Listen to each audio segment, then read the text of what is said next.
கோவையில் சுகாதாரமற்ற உணவு தயாரிக்கும் ஹோட்டல். மண் தரையில் விழுந்த சிக்கனை எடுத்து செல்லும் ஊழியர். சமூக வலைதளங்களில் புகைப்படங்கள் வைரல். கோவை செல்வபுரம் முத்துசாமி காலனியில் உள்ள ஒரு ஹோட்டலுக்கு ஊழியர் ஒருவர் சிக்கன் ஒரு பாத்திரத்தில் வாங்கி செல்கிறார்.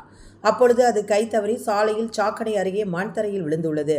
அதன் அருகே உணவகத்தில் சாப்பிட்டு குப்பையில் கொட்டும் இலைகளுடன் குப்பை கூடை கவிழ்ந்து கிடக்கிறது. மேலும் உணவகத்தில் கழிவுநீர் செல்லும் சாக்கடையில் அசுத்தமாக அருவருப்பாக தேங்கியுள்ள கழிவுநீர் அருகே மண் தரையில் கொட்டிய சிக்கன் துண்டுகளை ஊழியர் எடுத்துக்கொண்டு செல்லும் புகைப்படங்களை அங்கிருந்த நபர் தனது செல்போனில் புகைப்படங்களை எடுத்து சமூக வலைதளத்தில் பதிவு செய்துள்ளார்.